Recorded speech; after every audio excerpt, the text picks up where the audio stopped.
সেখানে একটি speed breaker নির্মাণ করতে হবে 48 ঘন্টার মধ্যে। বিয়ানীবাজার কামিল মাদ্রাসা সংলগ্ন রাস্তায় সড়ক দুর্ঘটনা রোধে স্পিড ব্রেকার নির্মাণ এবং উক্ত এলাকাকে নো পার্কিং জোন ঘোষণার দাবিতে এক মানববন্ধন কর্মসূচি অনুষ্ঠিত হয়েছে। বৃহস্পতিবার দুপুর 12:30 ঘটিকায় মাদ্রাসা সংলগ্ন পাকা রাস্তার ওপর বিয়ানীবাজার কামিল মাদ্রাসা শিক্ষক ও ছাত্র সংসদের যৌথ উদ্যোগে এ কর্মসূচি পালন করা হয়। এ সময় বক্তারা বলেন, মাদ্রাসার স্রোতের সামনে দ্রুতগামী ও বেপরোয়া যানবাহন চলাচলের কারণে প্রতিদিন কোমলমতি শিক্ষার্থীদের জীবনের ঝুঁকি নিয়ে যাতায়াত করতে হচ্ছে।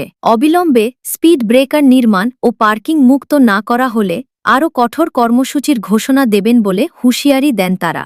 আমরা অত্যন্ত উদ্বেগের সাথে লক্ষ্য করছি, গতকাল বিয়ানীবাজার কামিল মাদ্রাসার মূল ফটকের সামনে একজন শিক্ষার্থী, একজন অভিভাবক গুরুতর আহত হয়ে বিয়ানীবাজার সরকারি হাসপাতালে প্রাথমিক চিকিৎসা নিতে গেলেও ওনার যে গুরুতর অবস্থা ছিল, ওনাকে সিলেটে প্রেরণ করতে হয়েছে।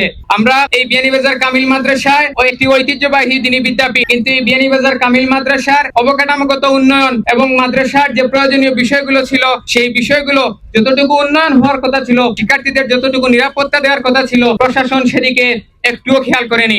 আমরা আজকে দাবি জানাতে চাই, অবিলম্বে এই বিয়ানীবাজার কামিল মাদ্রাসার যে চৌরাস্তা আছে, সেখানে একটি স্পিড ব্রেকার নির্মাণ করতে হবে 48 ঘন্টার মধ্যে। এই ব্যস্ত চৌরাস্তায় কার্যকর স্পিড ব্রেকার বা গতিরোধক নির্মাণ করতে হবে।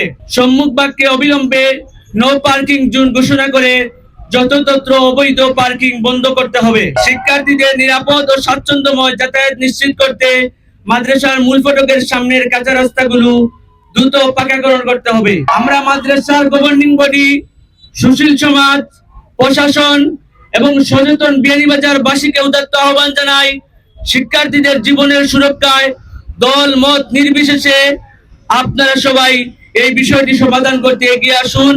মানববন্ধনে মাদ্রাসার বিভিন্ন পর্যায়ের শিক্ষক, ছাত্র সংসদ নেতৃবৃন্দ ও প্রায় 200 থেকে 250 জন শিক্ষার্থী অংশ নেন। আমাদের গতকালকে একটা ছোট বোন আহত হয়েছে, তো আমাদের প্রতিদিন এই সমস্যা হয় রাস্তা পার হতে। 10-15 মিনিট লাগে আমাদের রাস্তা পারাপার হতে। এর জন্য রাস্তার 2টা স্পিড ব্রেকার দিতে আমার বিয়ানীবাজার মাদ্রাসা থেকে একটা আন্দোলন করা হলো।